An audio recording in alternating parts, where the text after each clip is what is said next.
자, 여러분 축복합니다. 우리 옆에 분들 서로 인사 나누도록 하겠습니다. 잘 오셨습니다. 반갑습니다. 오늘 엔타임 강의 제 39강 하겠습니다. 본문 말씀은 계시록 12장이고요. 제가 지난 주는 이제 금요 예배 때 우리가 성만찬도 있었고 또 고난주간 행사 때문에 지난 주간은 하지 못했고, 그 전주에 계시록 12장을 대략적인 것들을 한번 다뤘습니다. 제가 미리 경고했듯이 계시록 12장이 쉽지가 않습니다. 아주 어렵고 난해한 이야기들이 많이 실려져 있습니다. 그래서 이것을 이해한다는 것이 좀 많이 집중이 필요한 것 같아요. 근데 오늘도 이 계시록 12장을 다룰 겁니다. 오늘은 특별히 그 계시록 12장 중에서 뒷부분에 나오는 하나님의 예비처에 관한 더 구체적이고 또 이렇게 광범위한 이야기들 좀 다루도록 하겠습니다.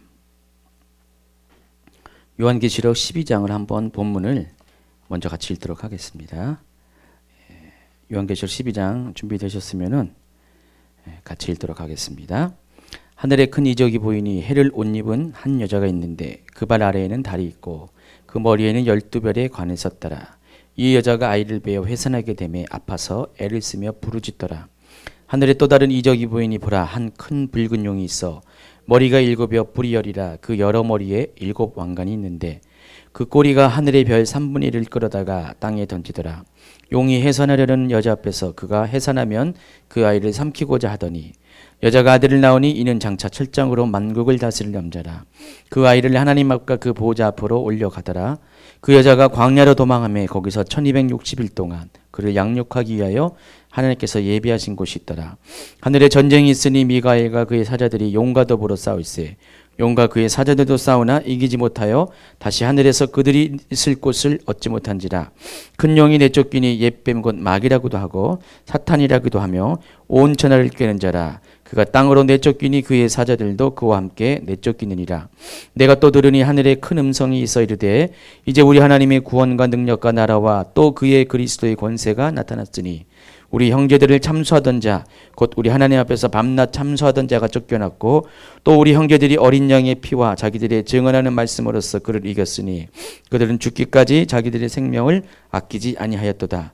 그러므로 하늘과 그 가운데에 거하는 바다들은 그러나 땅과 바다는 화 있을진저 이는 마귀가 자기의 때가 얼마 남지 않은 줄을 알므로 크게 분내어 너희에게 내려갔습니다 하더라.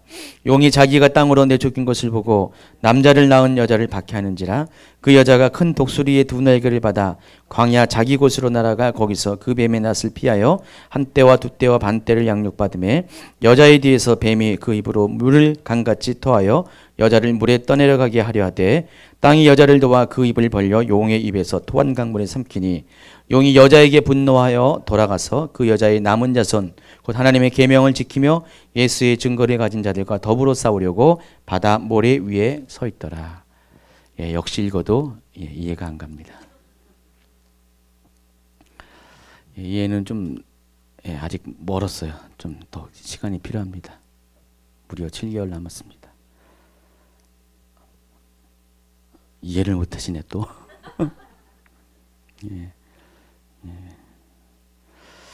그래서 이게 계속 이 계시록을 우리가 다루지만은 가면 갈수록 이 삽입장 부분 상징적인 이야기들이 많이 나오기 때문에 아마 여러분이 어려운 이야기들이 더 많이 접할 것 같습니다. 그나마 이 시간 순서로 진행되는 부분은 우리가 그래도 이렇게 예측이 가능하고 해석이 좀 이렇게 가는데 이 상징이 많이 들어가는 이 삽입장의 경우는 도대체 우리가 어떤 방향을 가지고 길을 찾아야 될지 모를 때가 많이 있습니다. 그래서 이제 연구가 필요하고 먼저 연구하는 사람의 안내가 필요한 것 같습니다. 제가 다른 성경들은 그래도 여러분 스스로 많이 이렇게 연구하고 또 적용하는 것들을 권하지만은 이 계시록만큼은 좀 도움을 받아야 된다고 권면하고 싶습니다.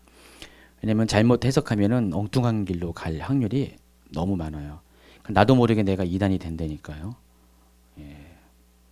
우리가 보통 이 성경을 해석하는 방식 중에 대표적인 게 문자적으로 해석하는 게 있고 또 상징으로 해석하는 게 있는데 성경에는 이 두 가지가 다 사용되고 있습니다. 그러나 일반적으로는 우리가 문자적으로 해석해야지 좀 안정적이고 옳은 길이에요. 상징이라는 것은 어떨 때는 굉장히 좋을 때가 있지만은 상징은 굉장히 주관적인 그런 해석을 할 수가 있거든요. 그러니까 많은 이단들이 상징으로 풀었기 때문에 주관적인 해석을 했기 때문에 이단이 되는 거예요. 그럼 문자적으로 해석하다 보면은 크게 겹길로 나갈 일이 별로 없어요.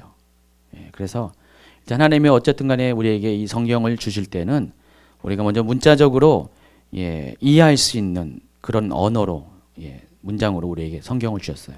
그렇기 때문에 그것을 애써 이상하게 상징화해서 풀 생각을 안 하는 게 좋을 것 같습니다.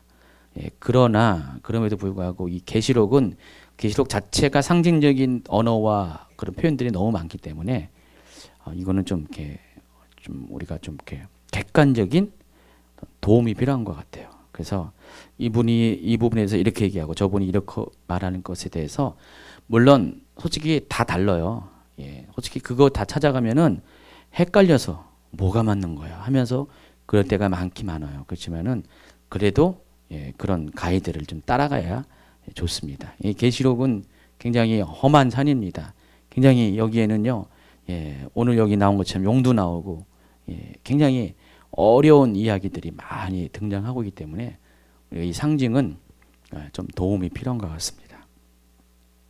계시록 12장은 한번 다뤘고요. 그래서 조금 여러분이 이제 이해할 수 있는 길은 열린 것 같고요. 오늘은 이제 그 계시록 중에서 이제 뒷부분을 더 집중적으로 다룰 겁니다. 다시 한번 점검하고 넘어가면은 이 계시록 12장은 모두 3개의 단락으로 구성되어 있습니다.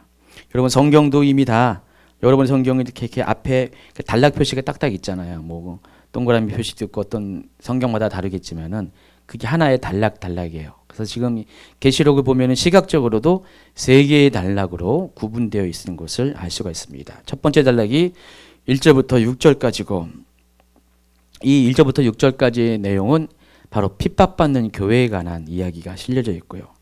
7절부터 12절까지는 하늘의 전쟁, 그리고 13절부터 17절까지는 하나님의 예비처에 관한 이야기들이 실려져 있습니다. 자, 그런데 우리가 이 3가지 단락을 어떻게 이해하느냐 굉장히 중요한 것입니다. 그래서 많은 분들이 이 부분에 대해서 입장이 다 달라요. 그래서 어떤 분들은 이것 전체를 12장 전체를 다 과거의 이야기로 생각하는 경우가 있어요. 그러니까 과거에 있었던 과거의 일이고 미래와는 상관이 없다는 것입니다. 그래서 이 특별히 1절부터 6절은 과거의 일이 맞아요. 근데 이 7절과 12절 같은 경우는 하늘의 전쟁이 있는데, 그러니까 공중에서 미가엘과 그의 천사들 또 사탄과 그를 따르는 타락한 천사들이 전쟁을 벌이는 장면을 마치 오래전 옛날 옛적 어느 시기에 우리 인간이 아직 이 세상에 존재하기 이전에 그 과거의 어떤 때의 사건으로 이해하는 경우가 많이 있습니다. 그리고 마찬가지로 13절부터 17절까지도 역시 과거의 이야기로 생각하는 경우가 많이 있어요. 근데 하나님께서 이 요한계시록을 주신 목적이 뭐라 그랬어요? 마지막 때 반드시 속히 일어날 일들을 우리로 하여금 알게 하기 위해서 요한계시록을 주셨다고 그랬죠. 그러면 계시록 12장에 과거의 이야기를 해버리면 어떻게 됩니까? 뭔 의미가 있어요? 과거는 과거잖아요. 미래의 일 얘기하기도 바쁜데 그 목적으로 쓰여진 계시록에 이것을 과거의 일로 우리가 생각해버리면은 요한계시록의 저작 목적과도 맞지 않는다는 것입니다. 그래서 이 계시록 12장은 과거를 얘기하는 것이 아니라 미래를 지향하는, 바로 미래에 일어날 일들을 알게 하기 위해서 우리에게 알려주는 것입니다. 그런데 그럼에도 불구하고 이 첫 번째 단락은 1절부터 6절까지는 과거의 이야기를 기록한 것이 맞아요. 언제 이야기입니까?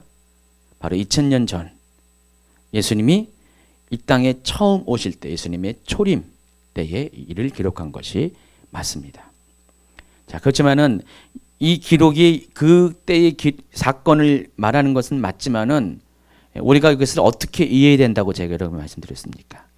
이것을 과거의 역사의 기록으로 이해하는 것이 아니라 계시의 관점에서 여러분이 이해하라고 했습니다. 지금 사도 요한이 열린 하늘문을 통해서 하나님 보좌에 가서 거기서 하나님 보좌에서 일어난 일들을 보았고 또 앞으로 미래에 일어날 일들을 하나님께서 요한에게 보여줬잖아요. 그 장면 가운데 있는 것이에요.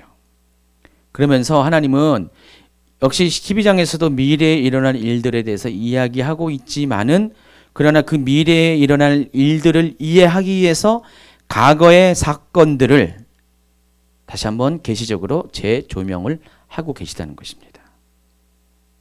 예, 이 말을 이해하실까요? 예, 이해 못하시면은 이해 못한다고 떳떳하게 말씀하세요. 솔직하게. 다시 한번 설명하면은 역사적인 기록이 아니에요, 이게 지금. 계시적인 기록이라는 거예요.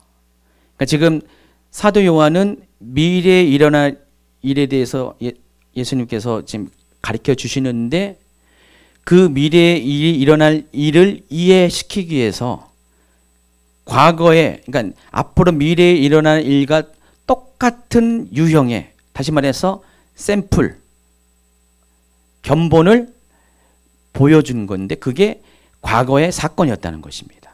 그러니까 과거에 이런 일이 있는데 미래에도 동일한 그런 일이 생길 것이다.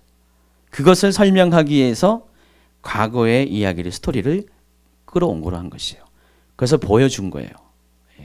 그 때문에 역사적인 과거의 기록이 아니라 미래의 관점에서, 계시적인 관점에서 이것을 보고 있다는 것을 여러분이 이해하시라는 것입니다. 그래서 이 첫 번째 단락은 어쨌든 간에 내용 자체는 그리스도의 초림 때 과거에 이른 사실이에요. 내용 자체는. 그런 역사적인 기록을 설명한 건 아니지만은 내용 자체는 그렇다는 것이고, 두 번째와 세 번째 단락은 과거의 일이 아니라 미래에 일어날 그리스도의 재림을 배경으로 쓰여진 것입니다. 그런데 이 세 가지 단락은, 첫 번째 단락은 과거의 일이지만은 이 미래에 일어날 일과 서로 연결되는 하나의 스토리예요. 하나의 스토리. 그래서 이 세 가지 단락은 서로 다른 이야기가 결코 아니라는 것입니다. 달라 보이지만은, 시제가 달라 보이지만은 과거의 다른 이야기가 아니라 한 이야기를 하고 있다는 것입니다. 한 주제를 말하는 것인데 그 주제가 뭐냐면은 하나님의 예비처에 관한 것이에요. 그러니까 하나님께서 마지막 때 우리 가운데 허락할 그 예비처를 설명하기 위해서 바로 이 이야기들을 지금 풀어가고 있다는 것입니다. 그래서 한번 읽어볼까요? 첫 번째 단락은 시작, 세 번째 단락에서 이야기하는 미래의 마지막 환란의 때에 남은 자들을 위해 운영될 하나님의 예비처에 대한 과거적인 모형입니다. 이해하시겠죠? 제가 도표로 그려놨어요. 다 이해하시죠? 예. 자, 그럼 첫 번째 단락 1절부터 6절은 어떤 의미를 갖고 있는지 더 구체적으로 이미 지난주에 했지만은 한 번 더 짚고 넘어가겠습니다. 자, 이 첫 번째 단락은 그리스도의 초림의 상황을 설명하고 있습니다. 자, 보시면은 해를 옷 입은 여자가 나오죠. 이 해를 옷 입은 여자가 누구라고 그랬습니까? 바로 이스라엘 민족을 이야기한다고 그랬어요. 이 해를 옷 입은 여자의 특징이 뭐예요? 그 발 아래에 달이 있고 머리에는 12별의 관을 썼다.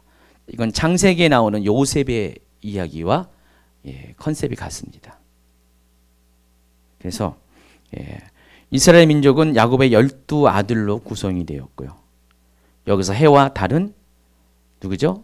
요셉의 부모를 상징하는 거예요. 그래서 이것을 읽는, 이것을 보는 유대인들의 입장에서는 이것이 바로 우리에 대해서 말하는 것이라는 것이 바로 들어오게 돼 있어요.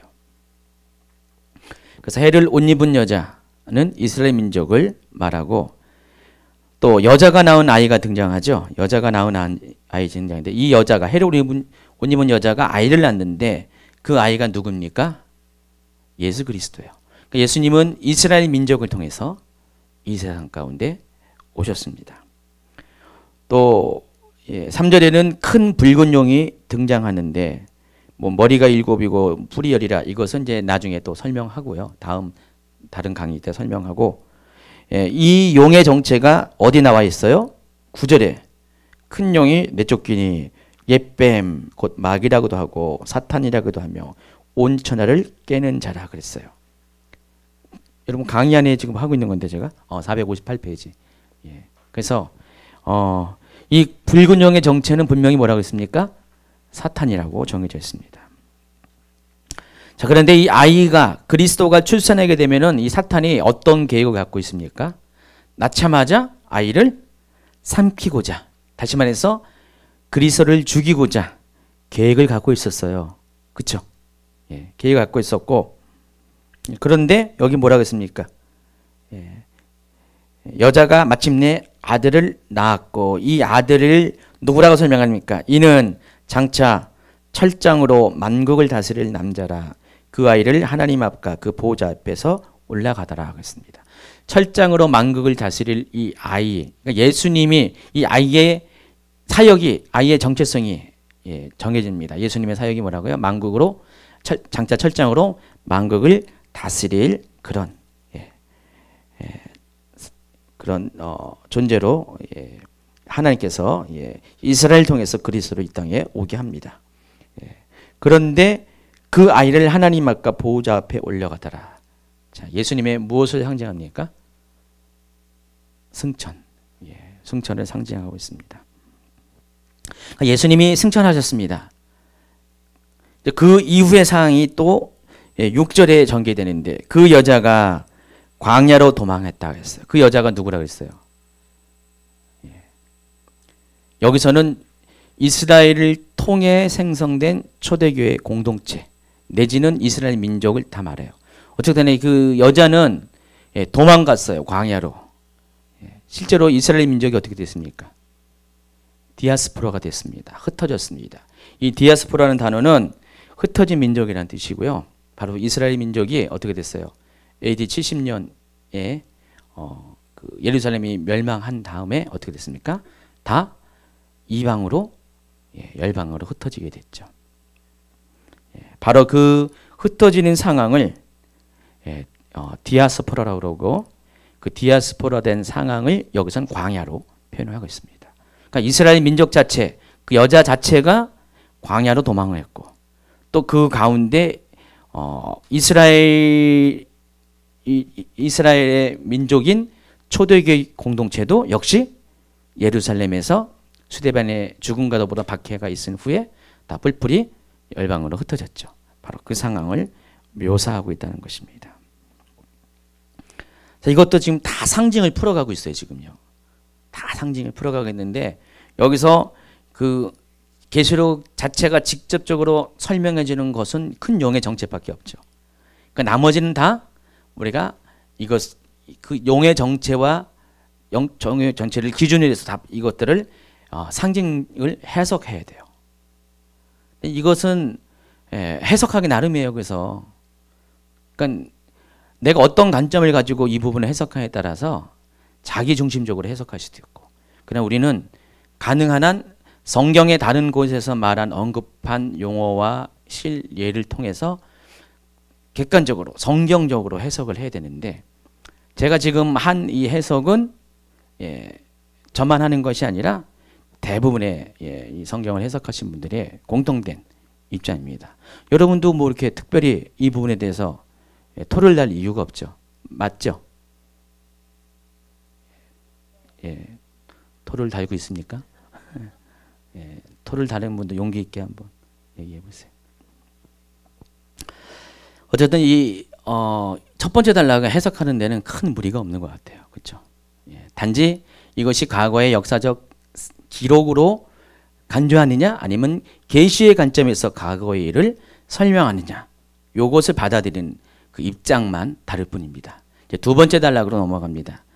7절부터 12절까지 요것이 문제입니다. 앞으로는 뒤에 간 더 문제지만은 이 두 번째 이 단락은 하늘의 전쟁이 있으니라는 표현으로부터 시작합니다.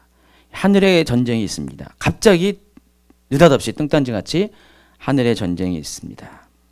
그러면 이게 앞에 것이 과거적인 계시의 관점에서 설명을 했기 때문에 이것도 과거의 이야기와 연결되어 있는 것으로 우리가 생각할 수가 있어요. 그래서 아까 설명했듯이 아주 과거 그냥 옛날 옛적에 우리가 인간이 존재하지 않은 태고 시대 영적인 세계에서 천상세계에서 일어나는 그런 것으로 생각할 수가 있다는 것입니다. 그러나 제가 분명히 얘기하지만 이것은 과거의 이야기가 아닙니다. 미래에 속한 전쟁이고요. 언제 일어나냐? 바로 마지막 7년 환란의 그 기간 가운데. 솔직히 이 부분에 대해서 저는 개인적으로 두 가지가 다 이렇게 가능성이 있다고 봐요. 7년 환란이 시작되는 그때도 가능성이 있을 것이고, 아니면은 7년 환란의 중간 때가, 그러니까 정확한 타임이 둘 중에 하나일 가능성이 많죠. 어쨌든 간에 7년 기간 안에 이 일이 일어날 겁니다. 7년 기간 뒤에 일어나는 건 아니고 7년 환란이 시작되는 그 시점, 아니면은 뭐 예수님이 공중에 강림하시고 성도들이 휴거가 일어나는 중간 그 시점 둘 중에 하나 일어날 가능성이 있어요. 그러나 개인적으로는 중간 시점을 저는 일단 생각을 하고 있습니다. 다 뭐든지 정답을 말할 수가 없기 때문에 그렇게 말합니다. 그래서 이 전쟁의 결과 사탄과 그를 따르는 천사들은 공중 권세를 내려놓고 이 땅으로 쫓겨 내려오게 됩니다. 제가 설명했듯이 지금 사탄은 어디에 있습니까? 공중 권세를 잡고 있죠. 여기서 이 공중은 우리가 알고 있는 이 물리적인 하늘을 말하는 것이 아니에요. 유대인의 관점, 히브리적 관점에는 하늘은 세 개가 있습니다. 세 개가 있는데 첫 번째가 우리 눈으로 볼 수 있는 물리적인 하늘, 우주를 포함한 그게 뭐예요? 1층천. 두 번째가 2층천이 바로 사단이 머무는, 바로 공중 권세 잡은 자가 머무는 그런 곳이고요. 바로 이 땅과 하나님이 계신 곳의 중간을 말하는 것입니다. 그리고 3층천이 바로 우리가 알고 있는 천국입니다. 하나님 보좌가 있는 곳. 그래서 2층천과 3층천은 물리적인 하늘이 아니겠죠. 영적인 세계를 말하는 것입니다. 그래서 우리가 기도할 때 우리는 이 물리적인 1층천에서 기도하면 이 기도가 2층천을 통과해서 3층천에 계신 하나님께 전달되는데 우리의 기도를 누가 막았습니까? 사단이 막습니다. 그 이야기가 다니엘서에 나와 있어요. 그래서 다니엘이 하나님께 기도를 했을 때 무려 21일간 기도의 응답이 지체됐습니다. 그 이유가 뭡니까? 바로 그 사단이 중간에서 군주로 표현된 사단이 거기서 그것을 막아놨기 때문에. 그래서 하늘의 군대가 또 와서 싸워서 그 기도를 가지고 가브리엘 천사가 그 기도를 가지고 올 수 있도록 그렇게 시간이 딜레이 됐다라고 다니엘서에 나오고 있습니다. 그래서 지금 사단은요, 지금도 그 2층천 공중 권세를 잡고 있어요. 그러면서 사단은 어떻게 하냐?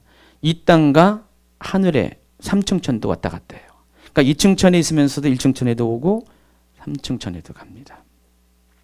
그래서 지금 사단이 하는 역할은 이 땅에서 어떻게 됩니까? 사람들을 미혹하죠. 속이는 역할을 하고요. 그리고 3층천에 올라가서는 하나님 앞에서 쏘곤쏘곤 됩니다. 하나님 백성들을 막 참소하는 거. 어디 나오냐고요? 바로 여기 나오잖아요. 10절에 보세요. 이제 우리 하나님의 구원과 능력과 나라와 또 그의 그리스도의 권세가 나타났으니 우리 형제들을 참소하던 자, 곧 우리 하나님 앞에서 밤낮 참소하던 자. 이해하시겠죠? 이게 어디에 나와요? 욥기에 2장에 나오죠. 욥기는 실제적으로 그런 일이 있다는 것을 얘기하고 있어요. 그래서 이 사단의 역할이 그거예요. 이 땅에서는 사람들을 미혹하고 하늘의 보좌에서는 하나님 앞에서 하나님의 백성들을 막 참소하는 거예요. 그래서 욥도 막 참소했잖아요. 하나님 욥을 믿음을 귀하게 여겼는데 하나님 앞에 가지고 하나님 욥이 실은 그렇지 않습니다. 알고 봤더니 걔 못되네요 하면서 믿음이 없어요 하면서 하나님이 잘 해줬기 때문에 지금 하나님 믿는 것이지 하나님이 만약에 시험과 환난을 주면은 절대로 하나님 믿지 않을 겁니다 하면서 하나님 앞에서 막 참소했습니다. 그 역할이 사단이 하는 역할이라는 것입니다. 그런데 그 사단이 이 전쟁의 결과 쫓겨내려와요. 더 이상 하늘에 영향력을 끼칠 수 없어요. 하나님 보호자에서 아무 말도 못해요. 쫓겨내려왔기 때문에 공중 권세를 포기하고 이 땅에 내려옵니다. 자, 그러면 어떻게 됩니까? 하늘에서는 잔치가 벌어지죠. 맨날 성교들 참서던 자가 쫓겨내려오니까 완전 알터니가 빠진 거잖아요. 천사들이 보기에 아우 사단 하나님 이해할 수가 없는 거죠. 왜 사단을 왜 여기 보호자까지 입장을 허락해 가지고 그냥 맨날 저렇게 해. 근데 사단이 이제 쫓겨나니까 어때요? 하늘에서는 잔치가 벌어집니다. 여기서 나와 있어요. 12절 그러므로 하늘과 그 가운데 거하는 자들은 즐거워하라 그랬어요. 와. 근데 문제는 뭡니까? 이 땅이에요. 이 땅은 어떻게 돼요? 완전히 이거는 이제는 죽을 맛이죠. 공중에 있을 때도 힘들게 하는데 이제 완전히 본부가 사령부가 인류 확 내려와 보니 어떻게 되겠어요? 이전에 어느 시대보다 사단의 활동은 강할 것이고 영향력은 강할 것이고 그 사단에 의한 그런 어둠은 더 깊이 빨리게 될 거죠. 자, 이 일이 언제 이런 일이 생겨야 돼요? 과거요? 과거 그랬으면 지금까지 계속 그럴 거 아니에요. 바로 환란의 때를 위해서 하나님께서 예정하신 시간표 안에서 그런 일이 일어난다는 것입니다. 그 환란의 때는 이전에 어떤 시기보다 가장 힘들고 견디기 어려운 그런 극심한, 그러니까 어느 누구도 경험하지 못했던 어느 세대도 그런 고난의 때가 올 것인데 그게 바로 이제 대환란의 기간이죠. 바로 그때를 위해서 하나님께서 그 기간을 미리 세팅해 놓으셨고요. 그리고 바로 그 때가 될 때 그것을 위해서 하늘의 전쟁을 일으키게 하시고 전쟁에서 그들이 쫓겨서 이 땅에 내려오게 한다는 것입니다.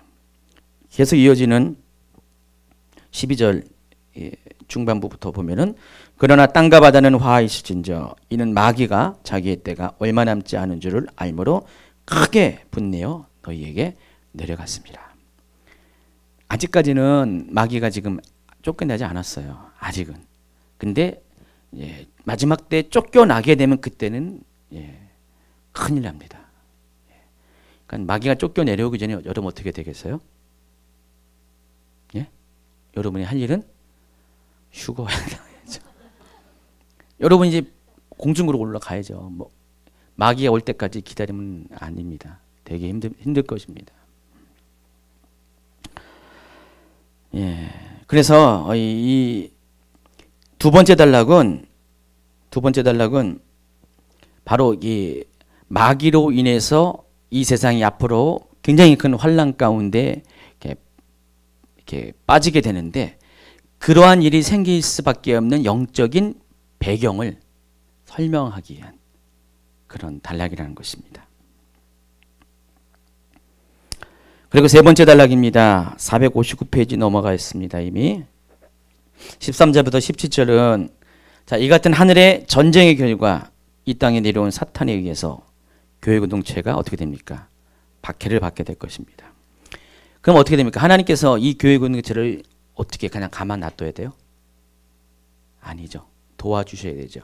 그래서 교회 공동체를 광야에 예비된 곳으로 이끌어내게 하십니다. 근데 그것이 첫 번째 단락에서 2000년 전에 예수님의 초림의 시대 때 예수님이 죽으시고 부활하시고 승천하신 후에 교회가 핍박을 당하고 또 유대의 공동체가 모두가 로마에 의해서 함락돼서 박해를 받고 어려움을 당할 때 모든 유대인들이 모든 그리스도인들이 쫓겨서 열방으로 흩어진 것처럼 그것을 광야로 표현했다고 했죠. 광야로 흩어진 것처럼 마지막 때에도 그런 일이 생길 것이라는 것입니다. 그래서 저는 또 다른 디아스포라라고 이렇게 표현을 했어요. 그러니까 마지막 때도 또 한 번의 디아스포라가 일어나게 된다는 것입니다. 근데 이제 이 때가 언제냐? 여기 보니까 며칠이라고 했어요? 1260일. 이것을 연수로 따지면 3년 6개월. 이스라엘 달력은 다 한 달이 30일이라고 얘기했죠. 그러니까 1260일을 30으로 나누면은 3년 6개월이 나옵니다. 42개월이 나옵니다. 그래서 3년 6개월 동안 이런 일이 생긴다는 것입니다. 그러니까 이 기간은 한정된 기간이에요. 제한된 기간이에요. 근데 그 기간이 과연 7년 환란 중에서 어느 때냐? 전 3년 반이냐? 후 3년 반이냐? 그것이 문제로다. 여러분 어느 때인 것 같아요? 네, 여러분 워낙에 뭐 이렇게 똑똑하시니까 네, 다 아실 거예요. 뭐 혹시 전 3년 반이라고 생각하시는 분 있으세요? 네. 아니 그 뭐 여러분 질문하셔도 되는 거예요. 의문을 가져도 돼요. 그러면 왜 전 3년 반이 될까라고 여러분도 연구하셔가지고 답을 구하시면은 더 분명해질 겁니다. 어쨌든 예, 후 3년 반으로 일단 정해놓고 또 뒤에 것을 설명하도록 하겠습니다. 자, 이게 12장 전체적인 어떤 내용이에요. 계시록 12장에 나타난 전체적인 12장을 어떻게 이해할 수가, 이렇게 이해할 수가 있다는 것입니다. 근데 오늘 주제가 12장 전체 내용을 이해하는 것을 끝나는 것이 아니라 하나님의 예비처가 과연 무엇일까? 이것에 대해서 우리가 알기를 원하는 마음에서 이것을 강의가 준비되기 때문에 주제에 맞게끔 또 우리가 연구를 할 필요가 있습니다. 지금부터 이제 본론에 들어가겠습니다. 자, 예비처의 개념을 이해하기 위해서는 반드시 주목할 것이 한 가지가 있는데 바로 13절에 나와는 교회를 박해하는 사탄의 정체가 뭐라 그랬습니까? 용이라고 그랬습니다. 또 14절은 뭐라 그랬습니까? 그 뱀. 14절 읽어볼까요? 그 여자가 큰 독수리의 날개를 두 날개를 받아 광야 자기 곳으로 날아가 거기서 그 뱀의 낯을 피하여 한 때와 두 때와 반 때를 양육받으며. 근데 여러분 이 성경을 보면 계시록을 보면요, 바로 13절에는 용이라고 했는데 14절에는 또 그 뱀. 도대체 뭐예요? 그냥 용이라면 용이라고 하지. 또 갑자기 그 뱀을 왜 또 언급해가지고 헷갈리게 하는가? 헷갈려? 은혜자매? 안 헷갈려? 은혜가 있어서.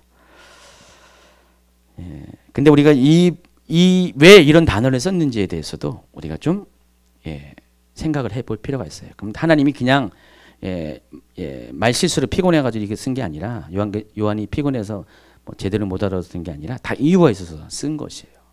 여러분의 이해를 돕기 위해서, 확신을 돕기 위해서 쓴 것입니다. 개역개정 번역에는요, 용을 표기하면서 정관사 더가 빠져 있습니다. 그렇죠? 그 용이 해사라는 여자 앞에서 그 용이 자기와 땅으로 이렇게 안 했죠. 근데 다른 번역에서는 특별히 영어 번역 같은 데는 정관사 더를 썼습니다. 여러분 이제 영어 문법을 아는 분들은 정관사라는 의미가 뭐죠? 앞에 설명한 것들을 그것을 그대로 다시 반복적으로 언급할 때 정관사를 씁니다. 바로 그 용. 그러니까 앞에 설명한 용인데 정관사를 안 쓰면은 뒤에 또 용이라고 하면은 그 용인지 또 다른 용인지 몰라요. 근데 더 드래곤을 쓰면은 바로 그 용이라는 것입니다. 근데 용이 어디 나왔어요? 3절에 나와 있잖아요. 하늘에 또 다른 이적이 보이니 보라 한 큰 붉은 용이 있어. 그러니까 용은 여기서 처음으로 등장하는 거예요. 계시록에서요. 성경 전체적으로도요. 여기서 사탄과 관련돼서 여기서 구체적으로 처음 이렇게 등장합니다. 그러니까 그 계시록 이전에는 물론 용에 대한 비슷한 언급은 몇 군데 구약 성경에 몇 군데 시편과 이런데 몇 군데 이렇게 언급된 건 있지만은 사탄을 직접적으로 말하는 설명하기 위한 이 용에 대한 언급은 이 계시록에서 처음 한 거예요. 그러니까 그 전에는 다 사탄에 대해서 뭐라고 했어요? 뱀으로 이렇게 인식을 하고 있었죠. 뱀은 뭐라고요? 미혹하는 자. 뱀이 갖고 있는 그 상징성은 미혹하는 자. 그죠? 뱀은 미혹하는 자인데 용은 어떻게 해요? 미혹 수준이 아니라 핍박하는 자.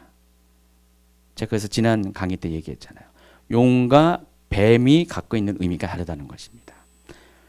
그러니까 마지막 때 이전에는 뱀은 계속해서 핍박하는 자, 참수하는 자, 미혹하는 자로 우리 가운데 나타났지만은 미혹하는 자로 나타났지만은 그러나 이 미래의 마지막 때의 이 사탄은 미혹하는 자가 아니라 실제적으로 우리를 박해하는 자, 그런 자로 이제 나타난다는 것입니다. 그게 바로 모습에서 달라져요.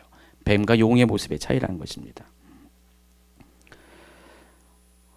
그래서 여기서 그 용이라는 이 표현 자체가 어떤 의미가 있냐면은, 그러니까 과거 첫 번째 단락에서 1절부터 6절까지의 단락에서 바로 그리스도의 초림의 때에 교회 공동체를 핍박했죠.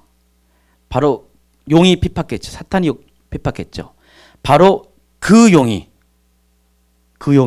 마지막 때에도 등장하게 될 것이라는 것입니다. 또 그 뱀이 창세기에서 하와를 유혹했던 뱀과 같은 그 뱀이 마지막 때도 등장하게 된다는 것입니다. 그래서 이 그 용, 그 뱀이라는 이 표현 자체는 앞에 있었던 마귀가 했던 그 역할과 그 정체와 그 역할이 마지막 때에도 동일하게, 특별히 이 계시록 12장에서는 첫 번째 단락 1절부터 6절까지에 있었던 그 과거의 그런 일들 가운데서 사단이 했던 역할을 미래에도 그리스도의 재림의 때도 똑같은 일이 일어날 것이다 라는 것들을 이야기해 주는 것입니다. 이해하시겠죠? 그래서 도표를 그려놨습니다. 460페이지 보면은 한 큰 붉은 용, 3절과 6절 가운데 그렇게 표현했고요. 13절과 14절에는 그 용, 그 뱀을 하는데 이것을 어떻게 배열했습니까?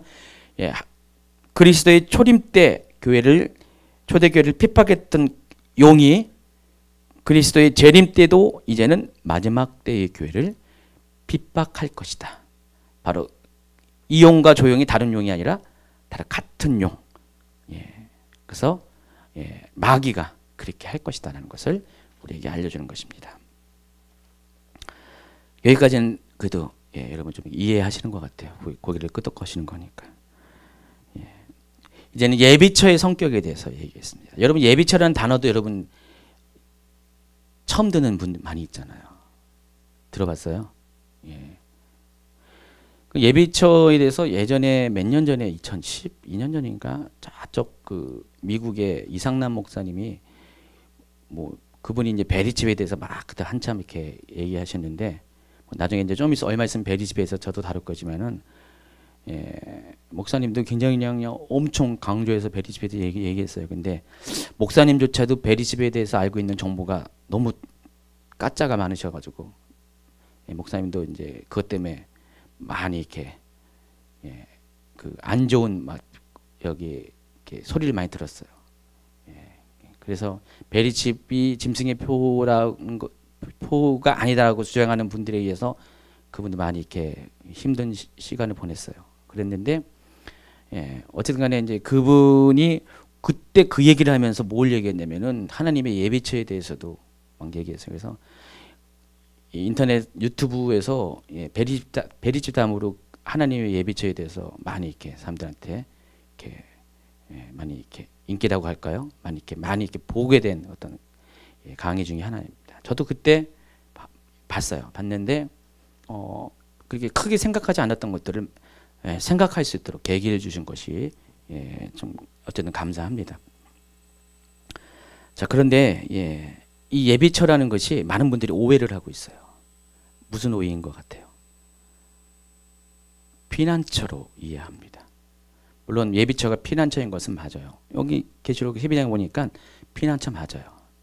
근데 그 피난처라는 것에만 예비처의 성격을 딱 두면은 예비처에 대해서 오해가 생길 수가 있다는 것입니다. 실제로. 그래서 그런 오해들을 이분 그분이 하시더라고요.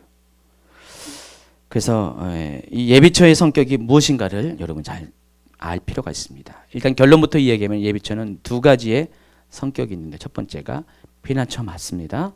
두 번째가 양육처입니다. 그것을 가지고 설명을 드리겠습니다.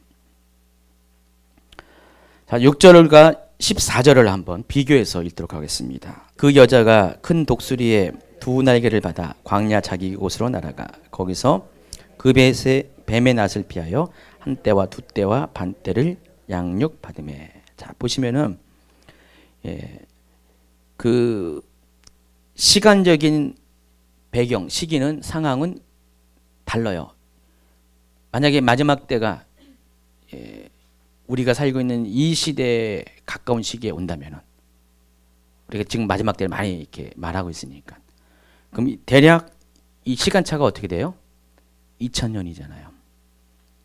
2000년의 시간차가 있는데 상황은 거의 똑같게 묘사를 하고 있잖아요. 그 여자가 광야로 도망하며 그 여자가 광야 자기 곳으로 날아가며 거기서 1260일 동안 그를 양육했다. 그 여기서는 10절에서는 뱀의 낯을 피하여 한 때와 두 때와 반 때를 양육받았다. 그럼 기본적으로 중요한 축은 똑같잖아요. 그렇죠? 예. 여자가 똑같고 광야가 똑같고 1260일은 한 때, 두 때, 반 때와 같은 날짜입니다. 한 때는 1년, 두 때는 2년이니까 3년이죠. 반 때는 6개월, 그러니까 3년 반.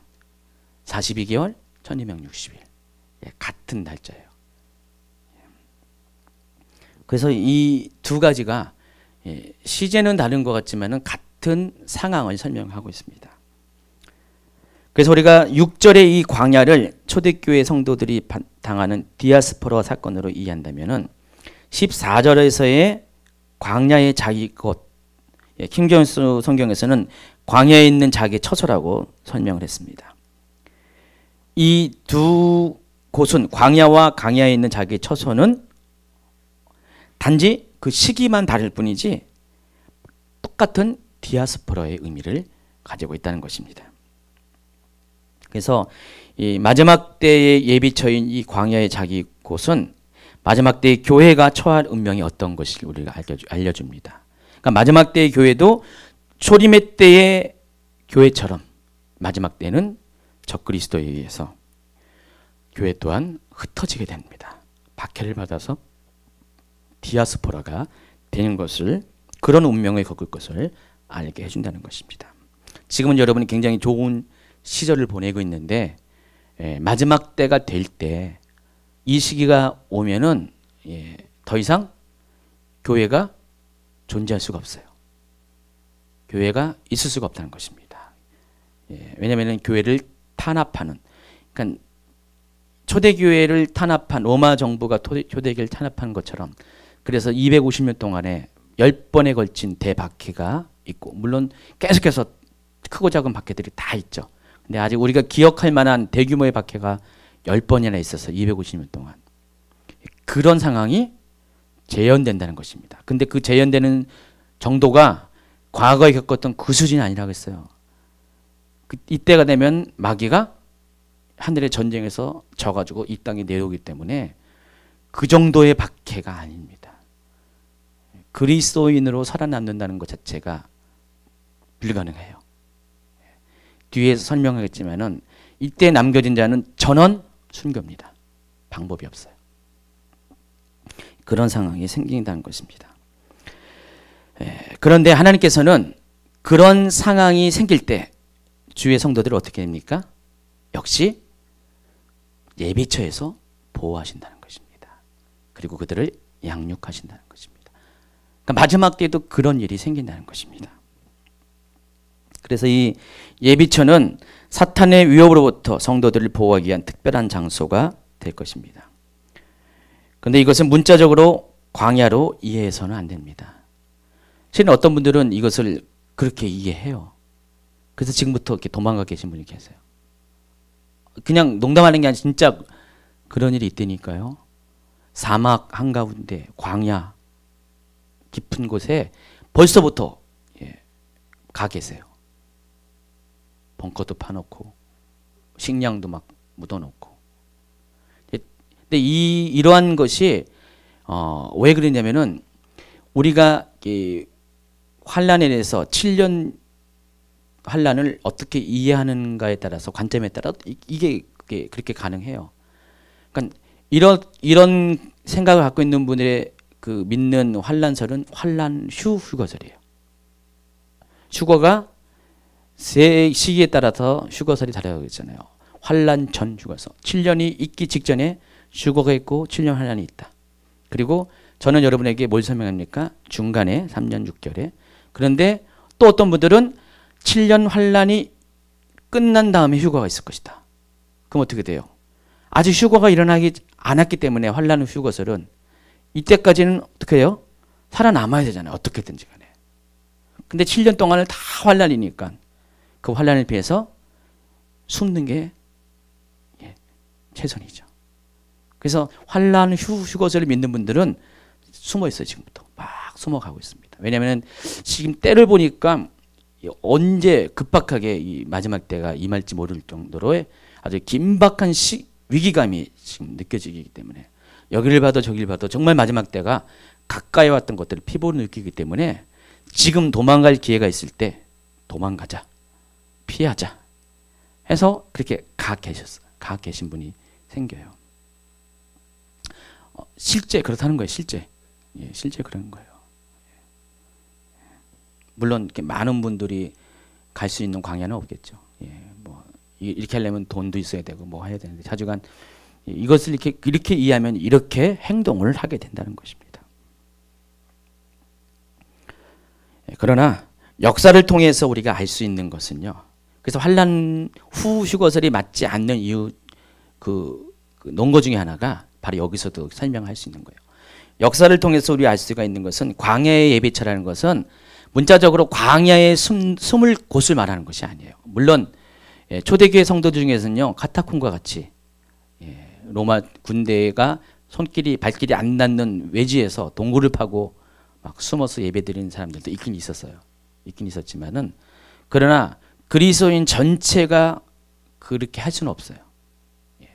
그래서 이 광야의 예배차라는 것은 결국은 어떤 광야를 말하는 것이 아니라 어쩌면은 삶의 광야, 인생의 광야, 거칠은 거잖아요.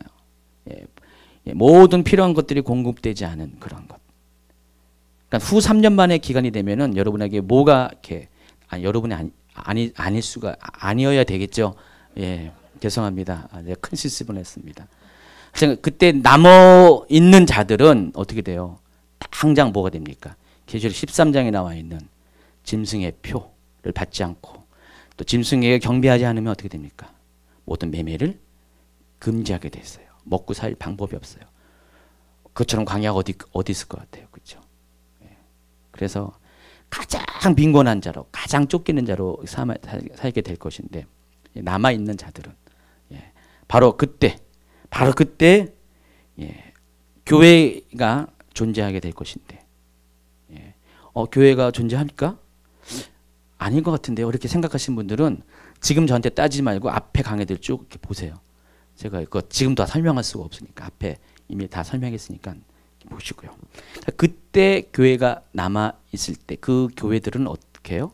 아까 얘기했지. 이렇게 번지리한 건물을 가진 교회가 아니라는 것이죠. 다 뭐예요? 지하교회. 지하실에 있는 교회가 아니라 저희 교회도 몇 년 전에 지하실에 있었거든요. 지하실에 있으니까 세상 돌아가는지 몰라요. 전쟁이 나는지도 몰라요. 그런 교회가 아니라 바로 숨겨진 교회. 사람들한테 드러나지 않는 가정교회 형태로 그런 교회. 실질적으로 초대교회가 그랬잖아요. 초대교회는 건물이 없었잖아요. 다 가정에서 예배드렸어요. 그러니까 진짜 그리스도인만 서로 알 수 있는 신호를 통해서 자기들의 존재감을 알려줬어요. 그런 교회가 역사 가운데 이미 우리 가운데 있었고 마지막 때도 그런 교회가 생겨날 것이라는 것입니다. 휴거 이후의 상황을 설명하는 것이에요. 휴거 이전의 상황이 아니라 휴거 이후에. 그래서 후 3년만 기간에 남겨진 성도들은 디아스포라가 되어 흩어질 것입니다. 지금 이제 461페이지로 갑니다. 그러니까 14절에 광야 자기 곳이란 문자적으로 6절에 하나님께서 예비하신 곳과 같은 곳입니다. 하나님은 예전에 그 장소로 그들을 인도할 것입니다. 그런데 여기서 이거 문자적으로 그러니까 같은 뉘앙스지만은 그렇다고 문자적으로 광야 어느 곳이 말하는 것이 아니라 의미적으로 초대교회에 있었던 그런 상황과 똑같은 동일한 상황이 바로 마지막 때도 일어나게 된다는 것입니다. 바로 광야 자기의 초선한 것은 그런 의미를 말하는 것이에요.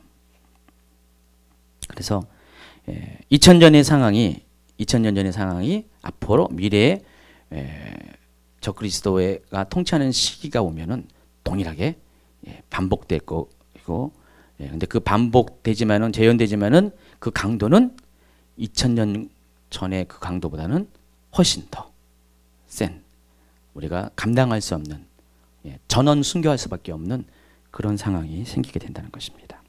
이해하시겠죠? 그래서 여러분 이해하는지 안 하는지는 저도 잘 모르겠어요. 최선을 다해 설명을 제가 그때 지극히 좀 쉽게 설명을 하고 있습니다. 근데 여러분 지극히 이해하지 못한 분들은 제가 어찌할 수가 없습니다. 나머지 공부하세요. 이따가 끝나고 기도하지 마시고 밑으로 내려오세요. 두 번째가 양육처로서의 예비처가 있습니다. 아까 설명했듯이 이 예비처는 피난처의 개념만 있는 것이 아니라 또 다른 성격은 양육처입니다. 다시 한번 6절과 14절을 읽도록 하겠습니다. 그 여자가 광야로 도망하며 거기서 1260일 동안 그를 양육하기 위하여. 14절 그 뱀의 낯을 피하여 한때와 두때와 반때를 양육받으며. 똑같은 단어를 썼잖아요. 양육. 근데 우리가 14절에서 6절에서 언급하지 않은 한 가지 또 표현을 한번 주목하세요. 양육, 한때와 두때와 반때를 양육받는데 바로 앞에 뭐라고 했습니까? 그 뱀의 낯을 피해서. 바로 사탄의 낯을 피하는 것이죠. 사탄의 낯. 낯을 피한다는 건 뭡니까? 얼굴을 안 맞춘다는 거잖아요. 그거 어떻습니까? 사단이 감시하고 핍박하는 것을 피해서 숨는다는 것이죠. 그럼 어떻게 해요? 마지막 때의 그 예비처, 양육처로서의 예비처는 결국은 이 세상 정부, 단일 정부, 마지막 때 세워질 적그리스도를 섬기는 이 세계 단일 정부의 통치를 피해서 숨어 있는 어떤 세력들을 말하는 것이죠. 옛날에 그 했던 그 레프트 비하인드라는 영화에 그게 잘 표현되어 있잖아요. 마치 레지스탕스처럼, 저항군처럼 그렇게 거기에 남겨진 자들이 묘사가 되고 있잖아요. 그런 게 현실적으로, 실제적으로 그런 날이 온다는 것입니다. 그러니까 레프트 비하인드는 자중한 환란의 시기가 중간에서 환란 전으로 설정이 돼서 풀어간 그런 영화고요. 근데 그것이 3년 반 뒤로 시간대를 옮기면은 그러한 상황이 생긴다는, 똑같은 상황이 생긴다는 것입니다.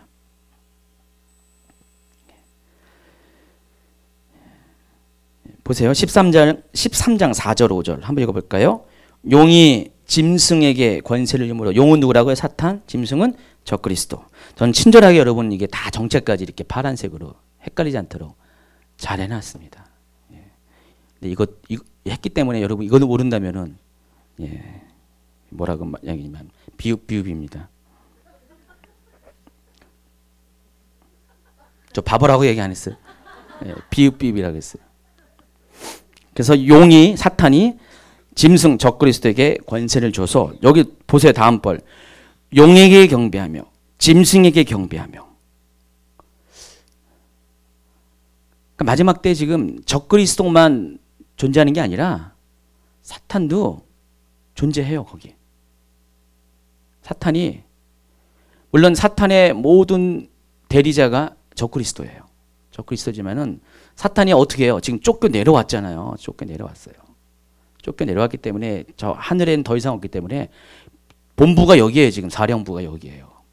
사탄의 보좌가 여기에요. 그러니까 사탄이 그토록 원했던 하나님이처럼 돼서 하나님처럼 영광받기를 원하는 그 시기가 마침내 도래했다는 거예요.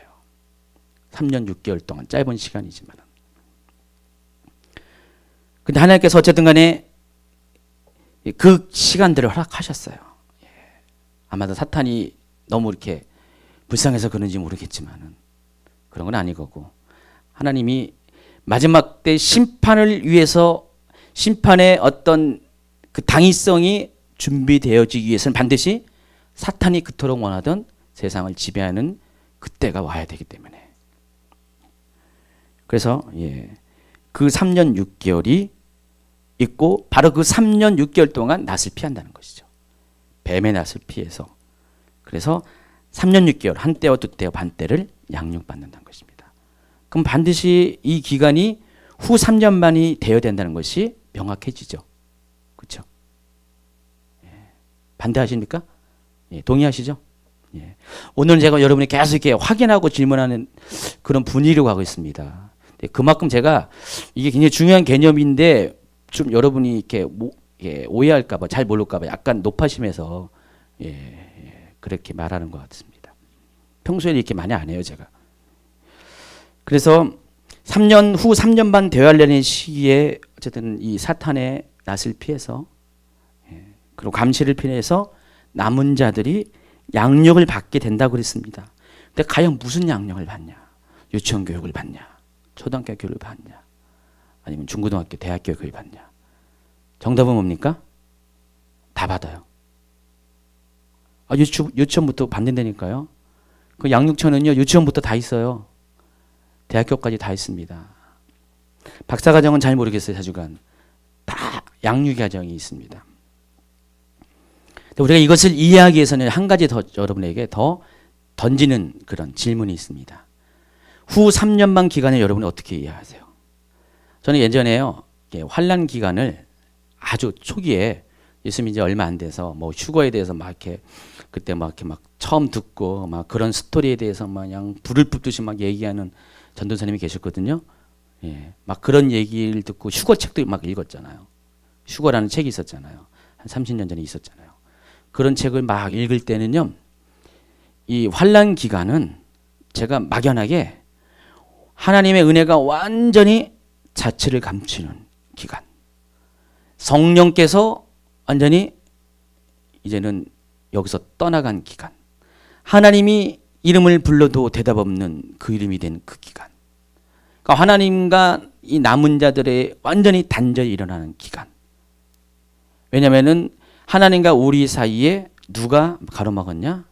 사단이 가로막기 때문에. 전 그렇게 배웠고 그렇게 알고 있었어요. 근데 제가 이 계시록을 연구하니까 그게 아니더라고요. 여러분들이 쉽게 알 수 있는 게 벌써 사단이 어떻게 했어요? 이미 쫓겨 내려왔잖아요. 공중에서. 하나님과 우리 사이에 사단이 무슨 막는 그런 건 아니에요. 하나님의 은혜는 여전히 하늘로부터 내려오는 통로는 이미 여전히 존재한다는 것이죠. 이 세상에 어둠에 깔린 건 맞아요. 최악의 상황에 있는 건 많지만은 그렇다고 해서 하나님이 여러분 모두를 포기한 것은 절대로 아니라는 것입니다. 우리가 이제 환란전 휴거설을 이렇게 주장하는 분들은 그런 생각도 좀 하시는 것 같아요. 그래서 그렇기 때문에 무슨 일이 있어도 휴거를 받아야 된다. 최선을 다해서 휴거에 대해서 굉장히 노이로제가 있으셔요. 남으면은 끝나니까. 인생 끝나니까. 더 이상 기회가 없으니까.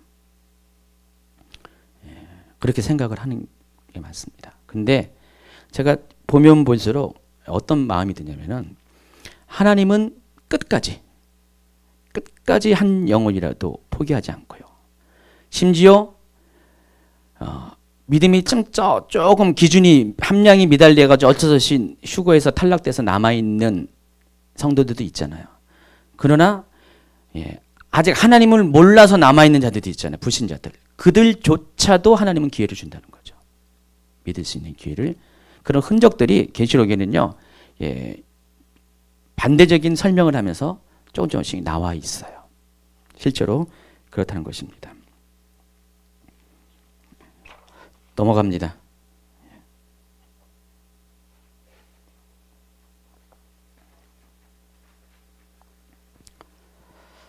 이미 이전 강의에서 설명드린 바와 같이 대환란 기간대도요. 중에도 비록 소수이지만은 남겨진 성도들이 존재할 가능성이 있습니다.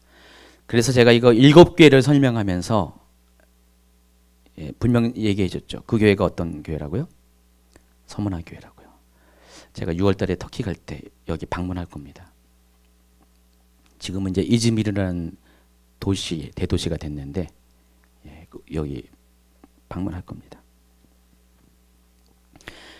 그래서 이 서머나 교회는 마지막 때 이 세상에 존재하는 7교회 중에서 한 곳입니다. 그러니까 여기서 7교회는 마지막 때의 교회가 어떤 모습으로 존재할 것인가, 마지막 때의 교회의 유형이에요.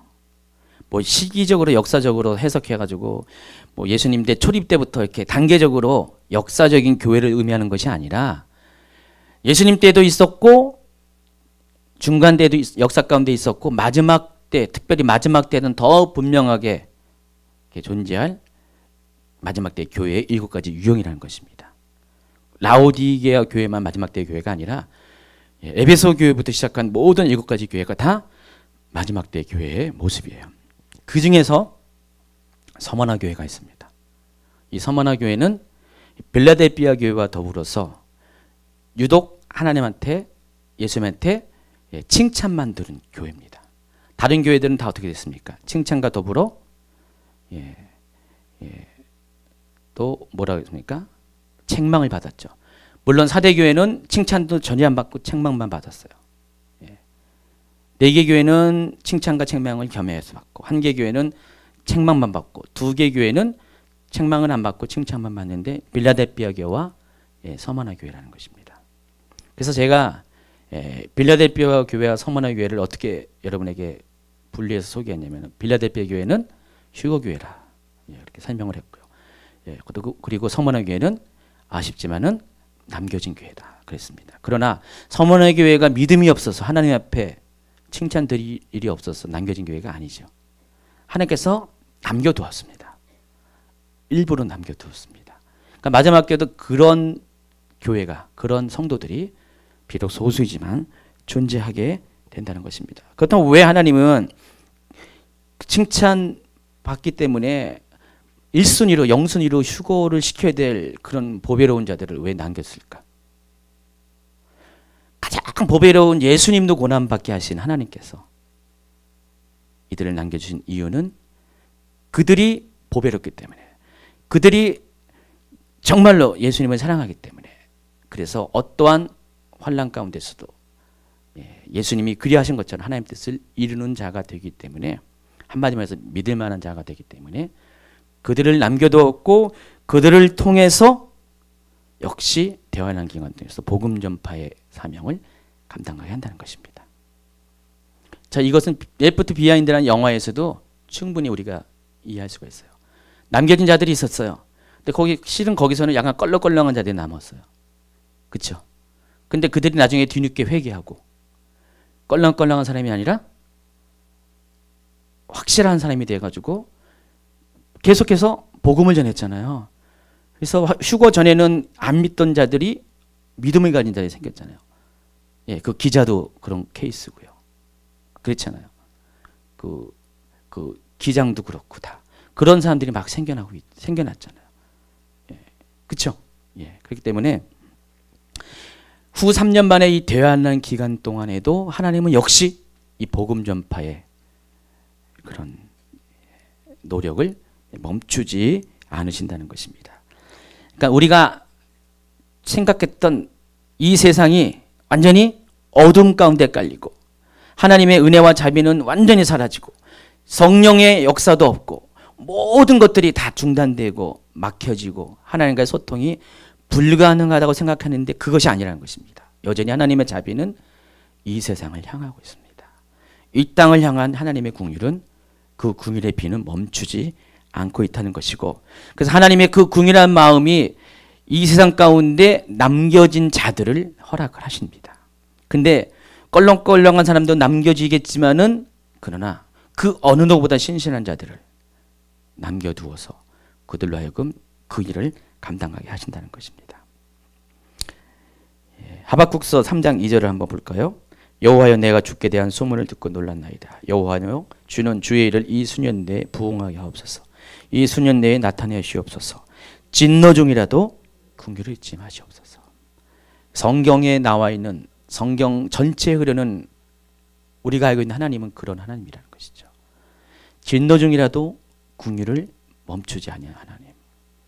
하나님이 우리에게 진노해서 우리를 심판하지만은 그 심판을 하기에 앞서서 언제나 주의 종 선지자를 보내어서 그들로 하여금 하나님이 심판할 것을 경고하게 하시고 하나님의 마음을 전하게 하셔서 한 사람이라도 더 회개하고 돌아와서 심판을 당하지 않게 하기 위해서 또 심지어는 중보자를 세우셔가지고요. 결렬된 틈에서 또 최고의 중보자이신 예수님까지 보내주시고 또 예수님의 역할을 동일한 역할을 하는 성령님을 보내주시면서 한 영혼이라도 구원코자 하는 것이 하나님의 마음이라는 것입니다. 근데 그 하나님의 마음이 후 3년 반이라고 해서 확 어디 가버리고 하나님이 갑자기 정말 우리가 알고 있는 그 하나님이 아닌 다른 하나님으로 물론 심판의 하나님으로 다가오는 건 사실이지만은 그 심판은 뭡니까? 또 다른 그 속에는 양면은 하나님의 그런 사랑과 긍휼이 우리를 심판을 갖게 하는 거거든요. 더 이상 놔두면 안 되니까. 사랑 때문에 심판하는 거기 때문에 그 하나님의 사랑과 긍휼은 여전히 존재한다는 것입니다. 유효하다는 것입니다. 그런데 아무리 그럴지라도 이 대한간 기간 동안에 후 3년 반 기간 동안에 복음을 영접한 성도들의 최종적인 운명이 뭘 것 같아요? 비난처에서 잘 이렇게 숨겨졌다가 잘 양육받다. 그것이 아니라 그들은 결국은 죽음, 순교를 맞이하게 될 것입니다. 복음을 위해서. 이때 사람들은요. 제가 아까 얘기했잖아요. 양육체라는 개념이 얘기했는데요. 왜 양육체냐면은 처음에는 이 서머나 교회의 성도들을 통해서 복음이 조금씩 드러나지 않게 선포되고 있잖아요. 다들 초신자일 거예요. 다 복음 안에 처음에 들어올 거예요. 그런데 이때는 어떤 때예요? 그 어느 때보다도 핍박이 센 때이기 때문에 둘 중에 하나밖에 없어요. 예수를 믿거나 복음을 받아들이거나 복음 안에 성장하거나 아니면은 그냥 짐승의 표를 받고 짐승에게 경배하는 두 가지 선택이에요. 그러면 어떻게 했어요? 이런 극심한 환난 가운데서는 사람은 대부분 평안할 때는 대충 믿지만 이런 상황 가운데서는 둘 중에 하나 선택하고 만약 그것이 선택이 복음을 선택한 것이라면은 보통의 믿음이 아니죠. 목숨을 담보로 하는 거기 때문에. 그래서 빠르게 성장할 거예요. 처음에는 유치원 가정으로 있다가 더 빠르게 시간이 얼마 남지 않기 때문에 하나님은 계속해서 초등학생의 믿음으로 중고등학생, 대학생 믿음으로 성장하게 합니다. 그 이유가 뭡니까? 순교를 감당해야 되기 때문에 그래요. 유치원 믿음 갖고는 순교를 감당할 수 없으니까 계속해서 양육하는 거예요. 하나님은 그 지하교회에서 이들을 계속해서 양육해가지고 믿음이 성장해가지고 순교를 감당할 수 있는 자들로 만들어요. 순교 아니면은 짐승한테 넘어가. 둘 중에 하나예요. 그래서 순교를 감당할 정도로 성장하기 위해서는 양육을 받을 수밖에 없죠. 믿음이 성장할 수 있는 시간들을 가지게 된다는 것입니다. 그래서 빨간 글씨로 이렇게 설명한 거 460페이지 보면은 이 기간 중에 남겨진 모든 성도들은 100% 순교합니다. 100%.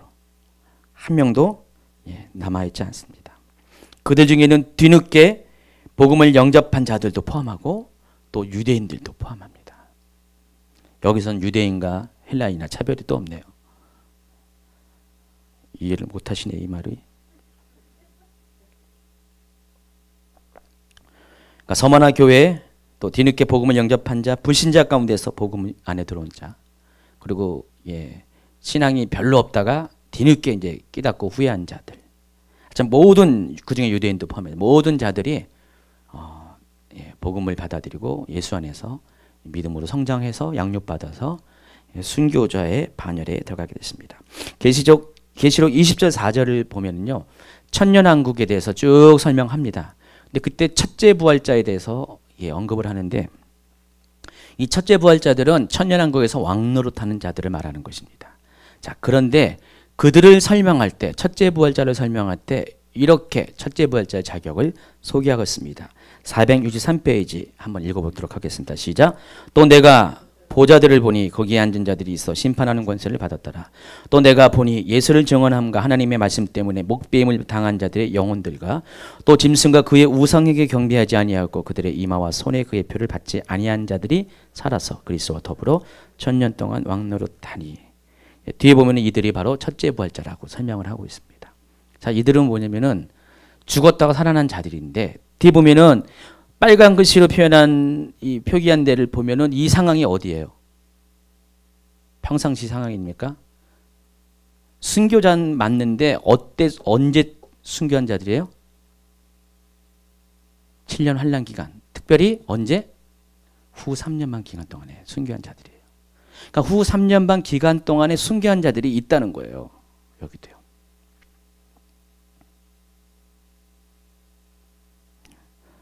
그래서 이들이 순교한 이유는 짐승과 구의 의상에게 경배하지 아니했기 때문에, 또 이마와 손에 표를 받지 않았기 때문에, 그래서 순교하게 됩니다.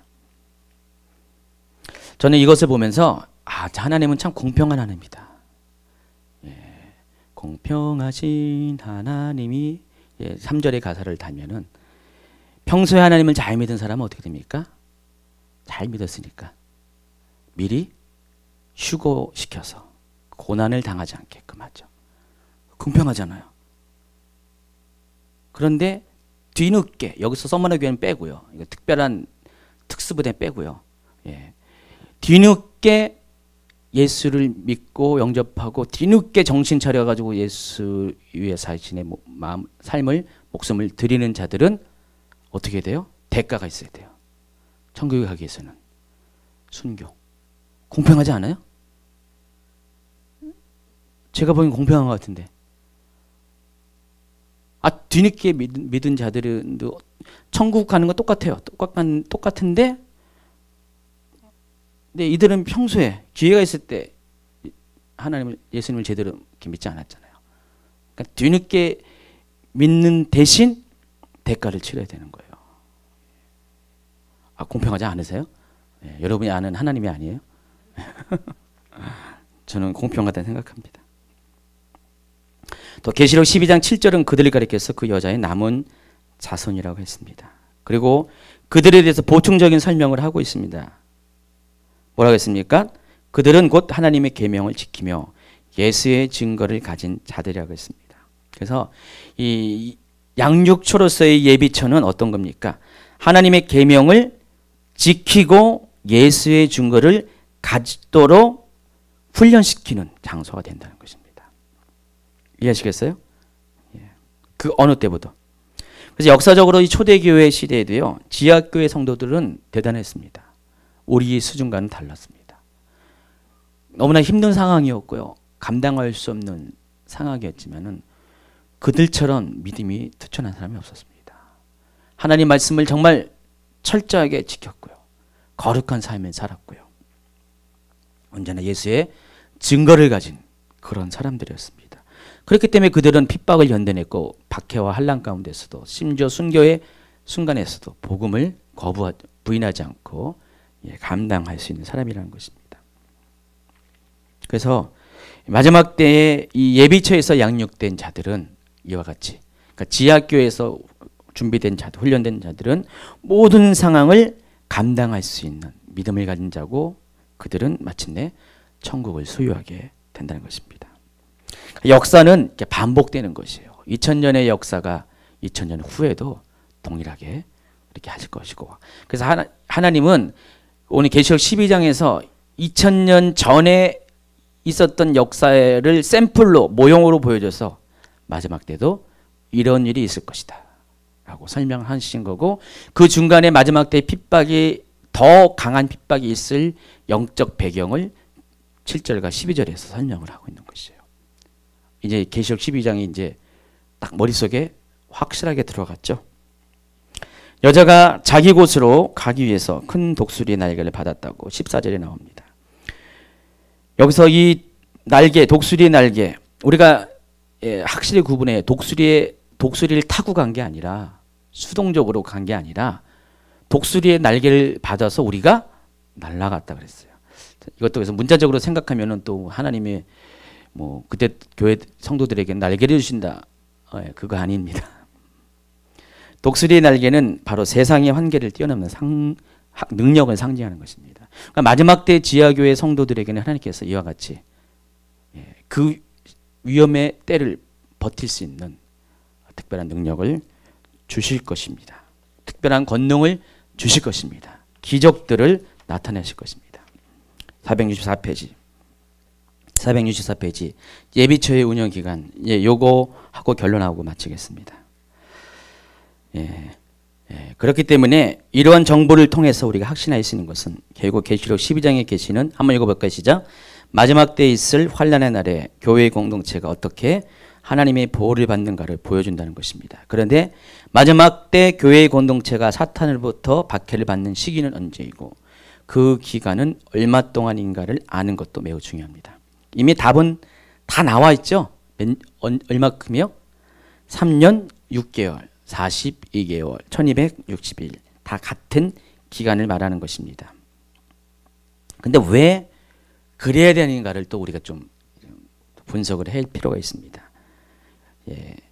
열린 가로 1번입니다. 자, 하늘의 전쟁에서 패배한 사단은 분노했다 그랬습니다. 그렇죠?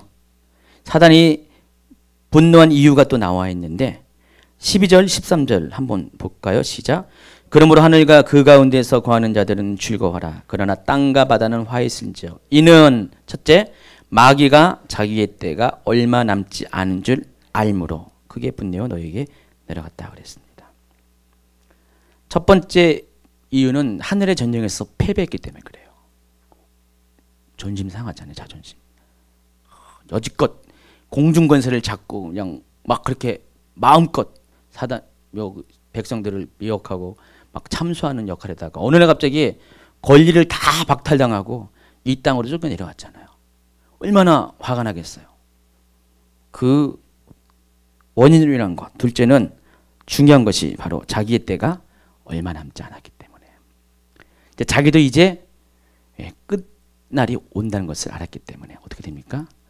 최선을 다해서 우리가 이런 말 뭐 별로 이렇게 그런 표현할지 모르겠지만 가장 적절한 표현이기 때문에 할 수 없이 합니다. 비읍, 이응. 전 발악이라고 얘기 안 했습니다.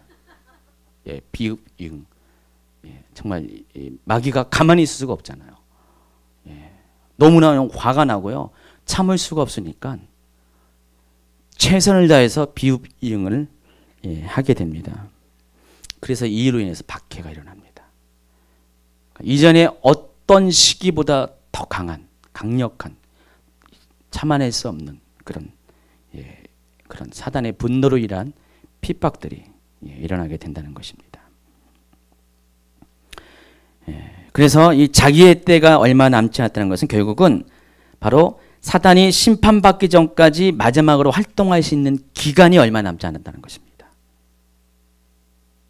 그리고 6절과 14절은 그 기간이 1260일, 한때와 두때와 반때, 3년 6개월이라는 것을 이야기해 주겠습니다. 아무리 상징적인 이야기를 해도요, 이 숫자와 관련해서, 특별히 계시록 숫자와 관련해서 이렇게 반복적으로 설명하는 것들, 계시록에도 모자라가지고 다니엘서 7장 9장에서 설명한 것처럼 똑같은 표현을 계속적으로 하는 이유는 이것은 변개할 수 없는 하나님이 정해놓은 때이기 때문에 그래요. 이건 문자적으로 이건 100% 맞다는 것입니다.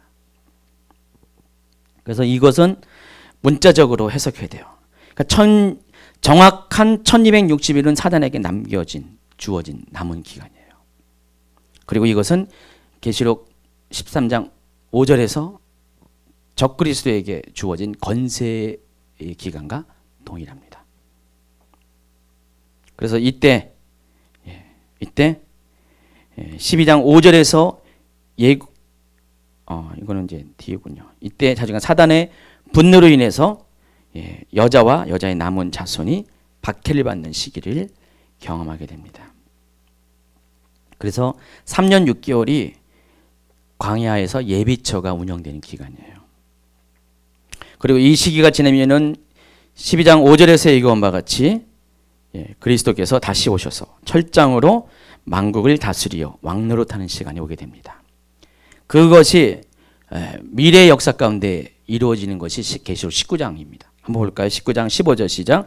그의 입에서 예리한 검이 나오니 그것으로 만국을 치겠고 친히 그들을 철장으로 다스리며 또 친히 하나님 곧 전능하신 이의 맹렬한 진노의 포도주를 밟겠고.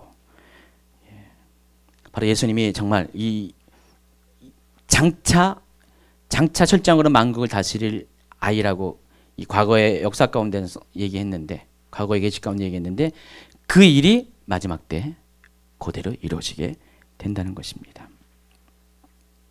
그래서 예수님은 그냥 말로 고분고분하게 이렇게 세상을 이렇게 하는 게 아니라, 이때가 되면 예수님은 무력을 통해서 세상을 이렇게 징치하실 것입니다. 그래서 바로 이때 아마겟돈 전쟁이 일어나게 돼 있어요. 하나님의 군대와 이 세상의 군대가 최후의 전쟁을 일어납니다. 여기서 이 아마겟돈 전쟁과 곡과 마고의 전쟁은 같은 전쟁이 아닙니다. 1000년의 시간 차이가 있습니다.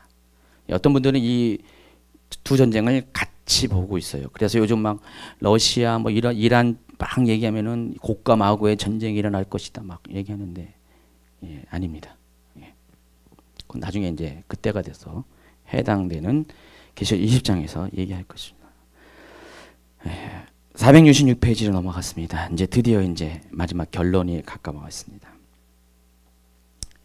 어쨌든 예비처는 바로 이 적그리스도가 통치하는 기간, 사단의 박해가 있는 3년 6개월 동안 한시적으로 운영을 하게 될 것입니다. 자, 예비처의 개념은 그동안 잘 우리가 강조되지 않은 것입니다. 그리고 예비처를 설명하는 계시록 12장 자체가 너무나 상징적이고 해석하기 어렵기 때문에 사람들이 그냥 계시록도 묻어둔다면은, 특별히 12장은 더 묻어죠. 뭔 말인지 모르겠다고. 용이 나오는데 용 죽겠다는 건지 뭔 말인지 모르겠다고 막. 정말 힘든 거예요. 그래서 많은 이단들이 있는데, 제가 보면 계시록 12장 갖고 이단 노릇하는 게 거의 못 본 것 같아요. 봤어요, 여러분? 도저히 해석이 안 되니까. 이단도 해석을 할 줄 알아야지 이단 노릇하지. 몰라요. 3단 정도면 이제 해석할 수가 있는지 모르지만, 여러분 3단입니다. 해석이 되잖아요, 지금. 해석이 되기 때문에. 근데도 제가 아직 해석 못하는 게 있어요. 뒷부분에 숙제를 남겨놓은 게 맨 밑에가 있습니다. 실은 이거 풀라고 설명하려고 어제는 원래 원고는 3페이지가 더 있어요.